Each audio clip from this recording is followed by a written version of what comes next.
Resistance is futile. Resistance. Definitely seems like one of those words. To what it is. Categories of good and bad. I don't find myself. Put into the undesirable category. I am creating myself. There's a different way to look at this idea of resistance.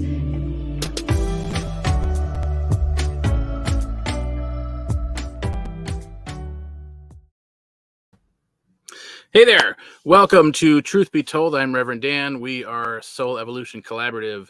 This is our weekly video series where we offer a little bit of our own, very own unique perspective on new thought principles through the lens of science of mind. And so we are in our second week of our creativity series, and this week is Creativity Resistance is Futile.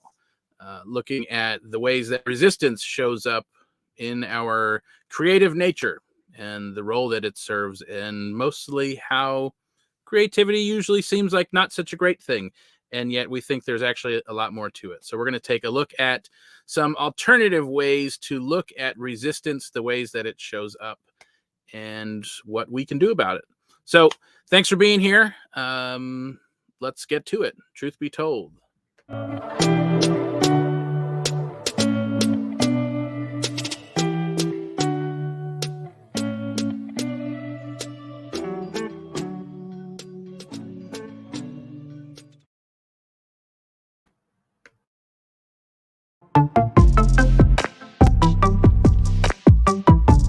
So I've been thinking a lot about resistance lately, and I must admit I have spent some large portions and chunks of my life in resistance, whether it's in resistance to what is, whether it's in resistance to stepping out in new ways because of fear or because of not feeling worthy enough or not good enough.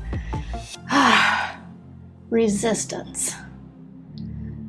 So maybe there's a different way to look at this idea of resistance. And we know it when we've felt it. I know I've gone through the day and it's been like a struggle, and I get to the end of the day and I'm exhausted. And I look back and it's because I have spent most of the day in resistance. So what if resistance, or this energy that we feel when we are in resistance, whether it's resisting stepping out of our comfort zone, whether it's resisting a current experience, what if we looked at these experiences as an opportunity for growth, an opportunity for us to take a closer look at those areas where we're feeling this resistance. And so for me, looking back on things, the areas where I felt most resistance are the areas where I have the most fear. And as we've talked about before, fear is not a bad thing, but instead it is something that invites us to lean into and to look and see what's behind it. So the same is for this feeling of resistance. I think that we can really make friends with this experience, and if we allow it to, we can lean in a little closer and look at those areas where we feel the most resistance. And maybe those are areas we need to take a closer look at. Maybe those are areas where we need to dust off some old beliefs, or dust off some thought patterns, or ways of being, or ways of showing up, or ways of interacting. And when we take a closer look at these areas, then we can see what's behind it.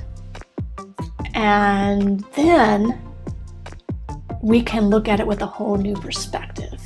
Then we're able to meet the resistance with this feeling of openness, this feeling of receptiveness, this energy of possibility. And sometimes that will call us to step forward in the face of that resistance, to move forward, to show up in ways that are in alignment with who we are, despite our fears or despite our beliefs to the contrary. So resistance, once we befriend it, we can really use it as a tool, use it as kind of a spotlight on those areas that we may need to take a closer look at.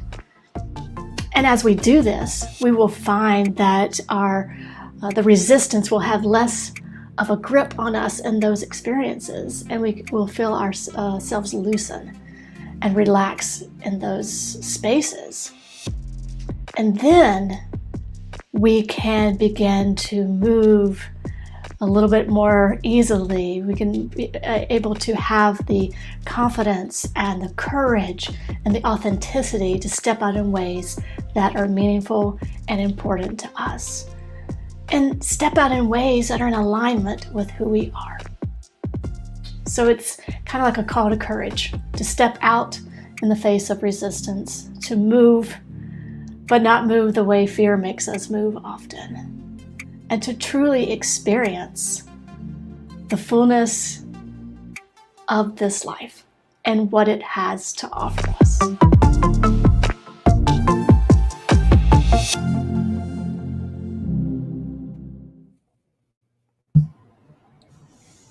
Nice Borg. Yeah. Resistance is futile. That background's pretty great. I am Borg. Yeah. I love that idea that resistance is like, it's almost like that thing that it's like a sign. It's like, hello, look here. you are attached here. You have fear here. You know, right? Like, it's like, check this out. Yeah. Which is interesting because I don't know if this is true for everybody, but usually I don't notice my resistance in the moment, but like upon reflection, like in the moment, it looks like I changed my mind, or it looks like I don't really want to do that, or this is dumb, Right, or, you know, but afterwards it's like, oh yeah, maybe I should look at that. Well, you know, and it's not like, you know, I think it is a spotlight on that. And it could be that we have resistance for a reason, because maybe it's not in alignment. It's not ours to do. Yeah. Or maybe we have resistance because we're afraid, or any myriad of things. So I think just that kind of rub calls us just to look at that experience, right, or look at that situation and kind of determine what is the source of the resistance, and then move, kind of like gathering all the information before you actually move. And I think that for me, those areas, when I feel that rub, that's kind of calls me to that. Yeah, I like you making that distinction, because sometimes resistance is there for like a reason, like it's not yours to do, and so like things that keep coming up and blocking, like, but how do you know unless you stop and take a look at it? So great point. Yeah, well, and even just that first step of stopping and realizing there's resistance. Yeah. You know, it's like, oh, right, huh? What's that about? Well, I think we can like slog through our day and like feel like we've been dragging like 20-pound weights on our feet, and then we get to the end of the day and like, you know, what has all that been about? And I think often we can look back and see those moments where we feel that kind of resistive energy throughout our day. And so then we can see it's either we've showed up in ways we didn't want to show up, or we haven't showed up in ways that are who we are, you know. So it's that anything that's kind of that resistance to our own authentic self, I think, can create energy. Yeah. Well, and how often does that resistance show up as like somebody else did something, or something else is happening to us, or what? Like that's, you know, we just reword it into something else so we seem more, we seem more, you know, whatever, aware or whatever. But yeah, it's like, it's almost like ignoring like not being aware of the resistance, or ignoring the resistance can put me into that like victim triangle thing. Yeah. Being aware of the resistance, I may not enjoy it, but then it's like, oh, okay, well now I can see like, why is this here? And sometimes I'm just not ready for that yet, and you know, I'm gonna struggle a little longer. Well, and even as I was like filming that and talking about it, I'm like, oh damn, I had to do some of this. You know, it's like, wow, I've actually experienced that in the past few days. It's interesting. Like, there's nothing like like looking closer at a topic to like bring all those areas kind of really up kind of in your face a little bit. Yeah. So I do value that experience that we have each week. But yeah, so I'm going to have to take a closer inventory of my own resistance, I think. Yeah. Well, that's how it shows up, right? Yeah. Yeah.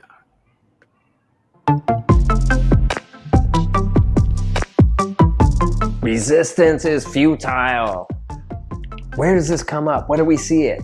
So I want to talk about a little when I moved out of Wyoming back in the late 90s. There was a popular tourism slogan that you would see really all over the world. But in Wyoming, you would see it on the side of travel bags and other things. And it said, "Find yourself in Wyoming."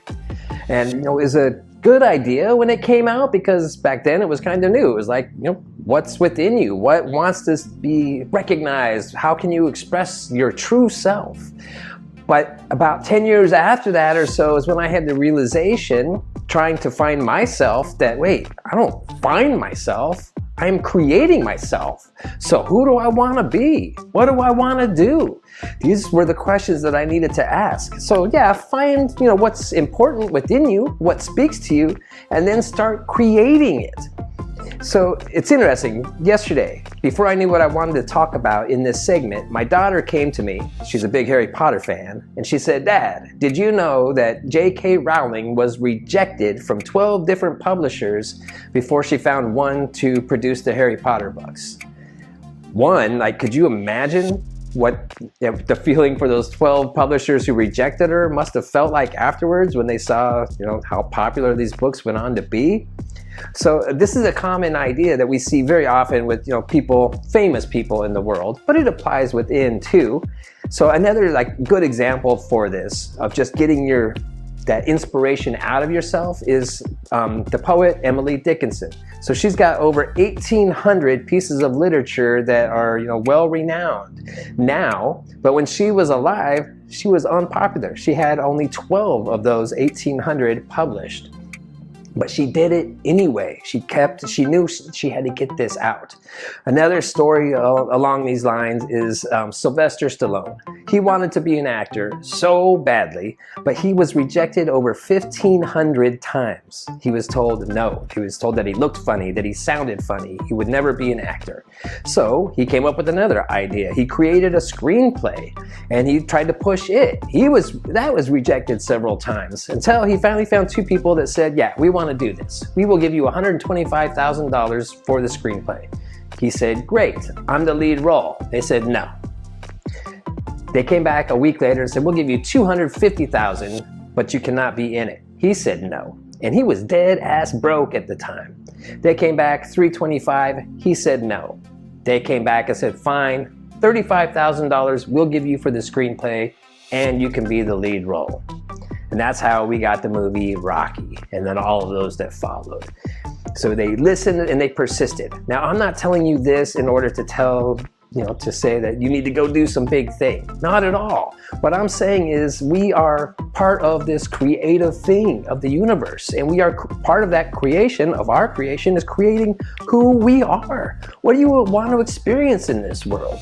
It's my opinion that we did not get born into these physical bodies on this planet just to get up in the morning, go work, and pay the bills, and that's it until we are finally at the end of our lives where we lay our head down on the pillow for the last time, or however we end up leaving. That doesn't make any sense. We have these drives within us. We recognize beauty and things that people are doing in the world that inspire us.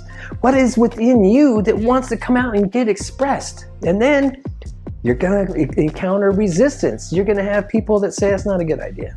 You're going to have other people tell you that it can't be done. And you're also going to have other forms of resistance. We have bills to pay, mortgages, families, responsibilities that will tell you you can't go do it. That's another form of resistance. But what is within you? Have you sat down and asked what wants to come out?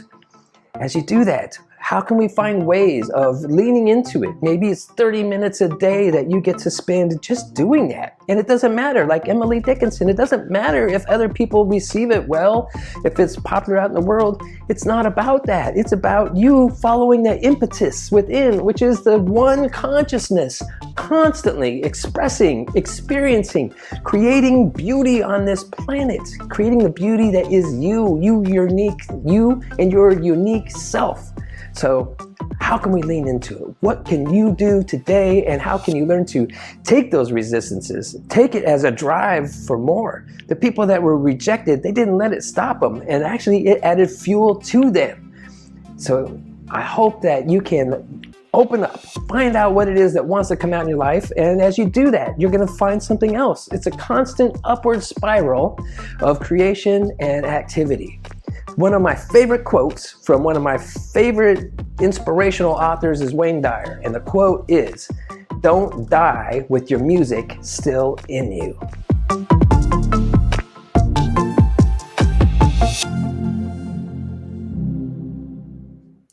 Adrian! Yeah, a lot of movie references tonight. I was waiting the whole time just to say that. It was interesting that you said up front something about, find yourself. It's like, I'm not finding myself, I'm creating myself. And it just had this thought like, yeah, wow, I wonder how many like old school, traditional, religious kind of beliefs like that we've just renamed, like find yourself. It's kind of as if like you came here as a specific thing to do a specific thing, and you're supposed to find within yourself what that thing is. And it's like, oh yeah, that seems rather biblical. Right. Almost like this predestined, right. Like you don't really decide. You're supposed to find it. You're supposed to figure it out. But this idea of like final feel too.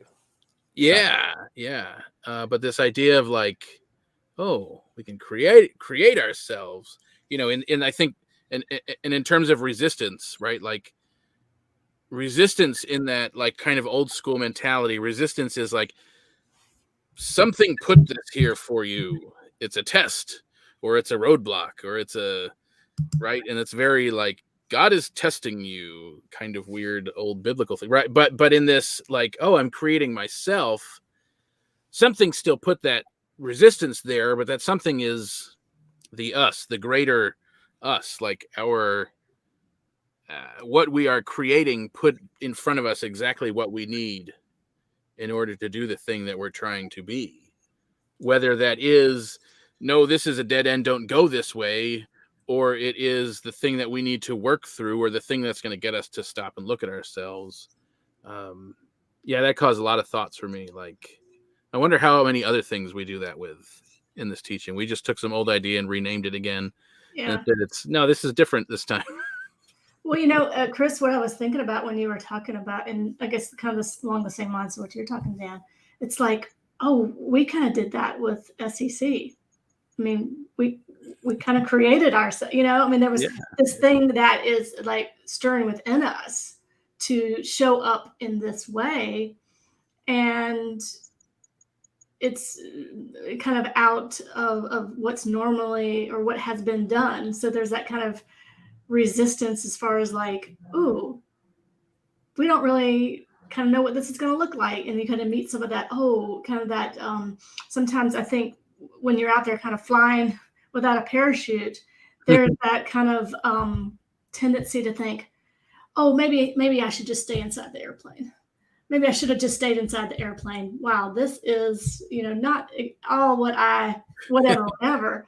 And I'm not saying that it's what SEC is, but I'm saying it's that kind of that tendency to once you're out there kind of creating yourself and creating these experiences, especially if they're new experiences or ways that we haven't showed up before or ways that we haven't interacted before. There's that little bit of like, oh, maybe I should just stay home, but I think, once again, we talk about that discomfort. If we can kind of push past that, then we can realize that push past that little bit of that little bit of a bubble of resistance and discomfort. And we can can really begin to experience things if we can be patient and allow ourselves to be uncomfortable kind of flying out there without a parachute sometimes. Not that I would recommend that in real life, but probably not. that feeling, I don't know. Yeah. You know, what that brought up for me was that idea of like a lot of times in life, we don't make that change. We don't take that next step until the discomfort of staying where we're at is so strong that we're then like willing to step into more discomfort in order to. We have to. Yeah. Like you kind of have to hit like a rock bottom of sorts and tell you like, all right, this isn't working. Like this thing that's within me is like screaming at me so loud that I'm so miserable because I'm not doing it that like, you know, now I just got to do it. And or how many people never experience anything outside of this very moderate and narrow, like nothing too far this way, nothing too far this way, and we're just in this mild discomfort all the time, and never reach out of that at all. I think that's probably pretty common too, right? Like if we're not going to experience anything great, but we're not going to experience anything really bad, you know, within. Right. I feel like I've lived large chunks of my life in that. I mean, now I'm kind of letting go of that framework, but kind of staying in between these lines. The box. It's a box. It feels good. Yeah. For a little bit. Yeah. Comfortable. Until it doesn't. Yeah. Well, I think that's the topic for next week, actually. Yeah. I was talking about it. So more on that next week. Well, I guess it's me. Oh, it's not you. It's not me. Psych. All right.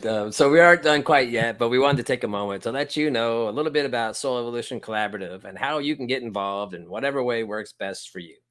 So the Soul Evolution Collaborative is an innovative, spiritual collaborative dedicated to intentional evolution and authenticity of the human soul. This is a safe place to belong and be seen. Here are a few of the many ways that you can get involved. So right now, Tuesday, truth be told, 7 o'clock Eastern Standard Time. That's what you're already watching. Thursday, we do the gathering at 7 p.m. Eastern Standard Time. This is a group experience where we take an even closer look at the topic for the week and how it shows up in our own personal lives and the healing and transformative power of belonging and connection. Sunday, Strip Down Sunday at 12:30. This is where we offer a streamlined approach to your Sunday experience through a most short and sweet approach to our weekly theme. And then coming soon, our second Sunday experience. So stay tuned for more info on that. So to get more info about these events and to stay up to date on our new offerings, getting weekly inspirational emails, and so much more, check out our website at soulevolutioncollaborative.org. And now, back to Truth Be Told.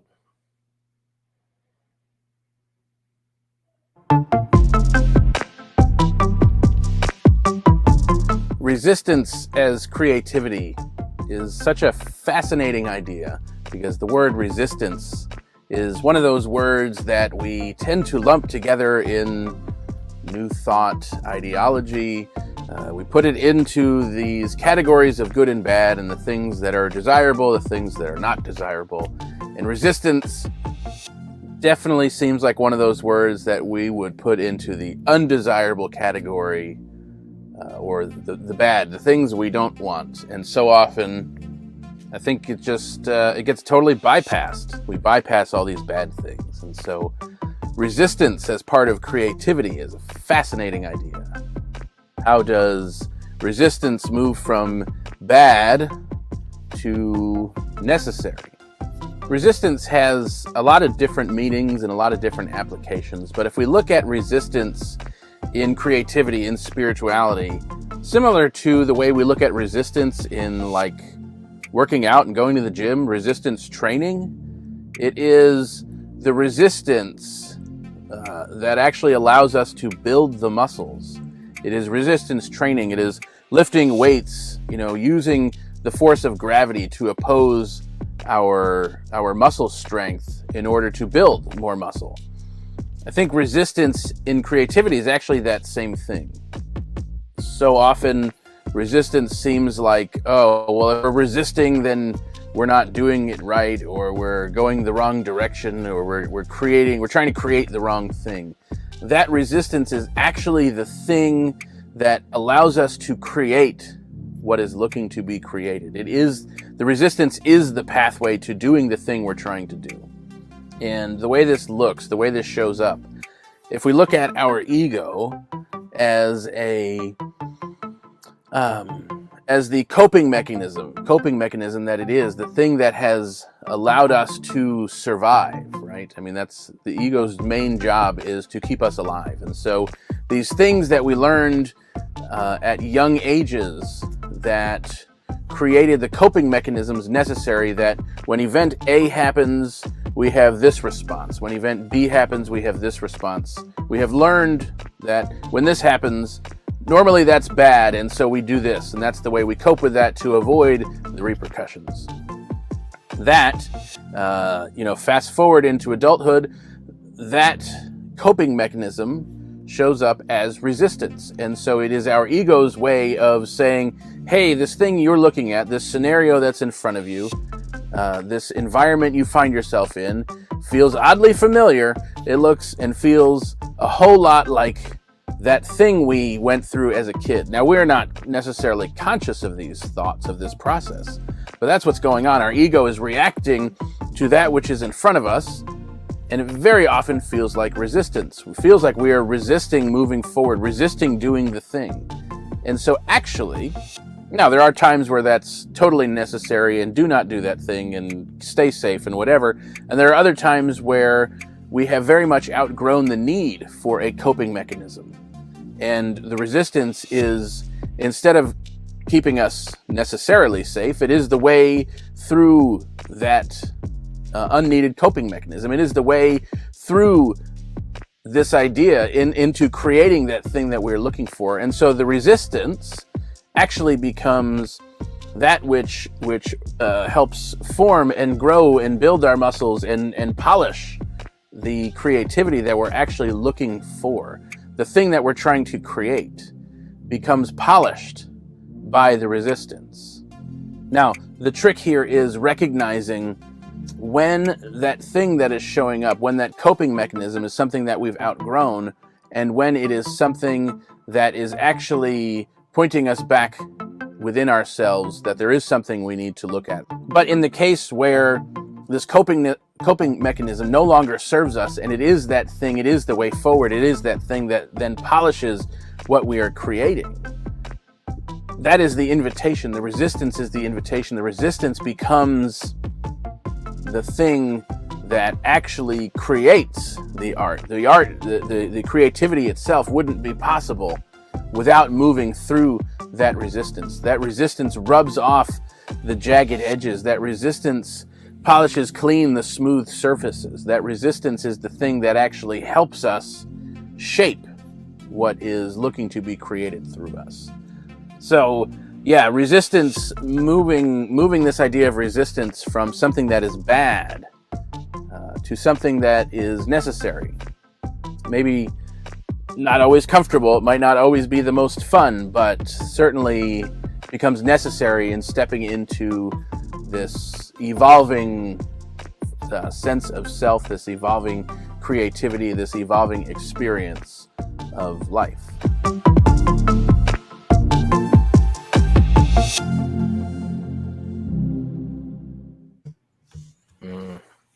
You know what came up for me when you were talking about, like meeting resistance? Like somehow, like resistance becomes kind of like this navigation tool in some way, because like I want to step out and I'm meeting this kind of whatever resistance it is within myself or whatever. Then it makes me look at that little closer and like, oh, okay, that's what it is. Now I can step out in this direction. And then maybe along the lines we meet some sort of resistance and like, oh, okay, now I got, and so it then becomes this kind of way that we navigate, not navigate to avoid resistance, but like you said, navigating through the resistance and allowing whatever is coming up, whether it's reactions or kind of default ways of responding based on things that we may not even be conscious of in the moment, things that have happened in the past and how we've typically address those feelings or those situations in the past. And when we become more aware of that, then resistance does become this really kind of neat creative tool. So that's kind of what that's kind of, I can see me kind of like bouncing through life and going through things, and it really shaping kind of our experience if we're looking at it, you know, from that lens. Yeah. So yeah, that's what kind of jumped out at me when you were talking about that. Yeah, it's like buffer. They're like bumpers or something. Like bowling with bumpers. Yeah. It brought up a couple different things for me. The first one is kind of a play on, you know, that saying where they say, you know, what you resist persists. The resistance came up when you were little. Like if you let the resistance like overcome you, and you didn't do what you wanted to do, that, you know, that resistance, next time you want to maybe do something, then that resistance is like even a little stronger, and it makes it even harder to overcome. But then like when you do overcome it, it's like you've conquered that one coping mechanism, which leads me to the second thing I wanted to talk about was from the beginning. Like it's like going to the gym and building your muscles.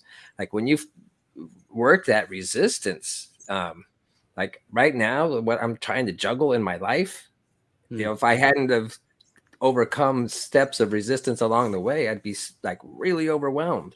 But I've slowly like, okay, I got to do this. So I'm not going to resist it. I'm just going to do it and step through. And I'm building my resistance muscles so I can get through. And what's super cool about that is the other part of what you didn't say is having worked through areas of resistance in the past, and kind of like it's like we keep like creeping further and further like through our own patterns, right? You know, I mean, they were coping mechanisms, then they turned into like potentially unhealthy patterns, right? Like, right. But when we work through those patterns, and what you're saying is, I think, the patterns that we have worked through actually become really great skills. Yeah. So when we're able to heal enough of the story of it, right? So detach our energetic emotional charge to that pattern, when we can start detaching those two things from each other and start healing the energetic charge, the thing itself, that pattern itself, actually becomes a really helpful skill. And inevitably we have created the life for ourselves where that skill is actually the one thing we need the most to be the best at the thing that we are striving to do. You know, and I think like resistance unchecked then becomes avoidance. Yeah. And so illness, I guess I should say resistance that's not, when we fail to have curiosity around those areas of resistance, then we just get in the habit of avoidance. And I think that is the call. Like that's the call to, you know, in this conversation, creativity is to explore that, be curious about it, be curious about like what comes up, you know, especially in the face of stepping out in ways that we know that we're want to do, that are passionate within us, and really getting clear about that, and really, you know, checking those areas of resistance. Yeah. When you talked about like resistance becomes avoidance, and then it kind of grows, and then it becomes regret, and then it goes even like after that, you know, I don't want to find out what's after that. When you find yourself, you know, as they say, like it's at the end of the life, it's not what you did that you regret, you know, things that you did that you regret. It's the things you didn't do that you regret. And so that avoidance leading to regret, and just well, and just, you know, pain and discomfort and illness and shame and blame and all kinds of stuff, right? I mean, that's yikes. Yeah. But then I think that is the power in this conversation, is that when we can sit with those feelings and be curious about them, then we can lean into what's behind it, and then that is where kind of the magic happens. When this creative power really takes hold, is when we lean in and look look it in the eye, instead of giving resistance the old side eye, looking it in the eye, and seeing what is behind it, and just asking the question too, because it may be something that's ours to do, and it may be something that it's not, and I think we don't know that until we ask the question. And that, that really is, for me, that's what creativity is, right? Like the bigger definition of creativity is when we, I was going to say find ourselves. No, what is it, Chris?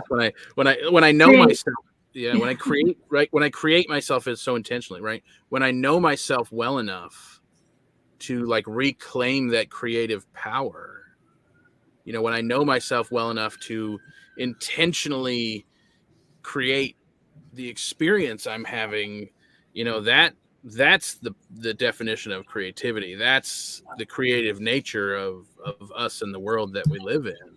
Yeah. And so, the resistance becomes a crucial step in that. And that just, made me think of like the antidote for all those horrible things that I lined out, from like resistance to avoidance to regret. Like the instant like antidote is working through that, past that resistance when it is something that your soul is asking you to do. Like the second you step into it, it's like this release and relief, and like your soul starts singing that it's never too late, ever. You can start, right now, whatever it is that's been whispering in your ear, and it just alleviates, hopefully alleviates all of that, the pain and regret of not listening to that voice. Yeah. Well, do the thing. Do the thing. Do the thing. Yeah. But that's like that's the thing about like the universe, like this whole, whatever it is that we're a part of, that gets me every time, is just the pure perfection in, if for whatever reason life created a scenario where you waited until very late in life to do something, that is now the perfect time to do that thing. Yeah. Right. Right. It's not like the perfect time was 30 years ago, because that's when I first thought about it. 30 years ago, that would have been the perfect time to do it. But right now is the perfect time to do it. And everything that we need right now to do it right now is perfectly lined up now. It's not like we missed it because there's not that preconceived, predestined thing. We're literally and that's like, oh, how do all of the pieces every time? And if you don't do it now, next week is the perfect. Like it's, it's like, oh man, right now. Right. Now. No. Didn't do it now. You missed it. It's okay, because you were meant to do it now. Right now. It's okay. Exactly. You didn't do it then. You're meant to do it now. Yeah. You missed it. This could go on forever. Yeah. So how about this? Thank you for joining us. And you can tell we have a little bit of fun, and we have a pretty amazing job. And so it's so much fun to explore these topics. And, every week we learn so much just by looking a little bit closer at some of these spiritual principles and some of these topics that we talk about. And so our mission at Soul Evolution Collaborative is to bring forth this wisdom and spiritual principles in kind of a new, innovative, and sometimes silly way. And so if you'd like to support this mission and its continued evolution, we invite you to join soulevolutioncollaborative.org and click on the donate button. All donations are tax deductible and serve to support this evolving ministry in its own version of personal transformation and communal evolution. So thank you for joining us tonight. We'll see some of you on Thursday, and for the rest of you, we'll see you next week.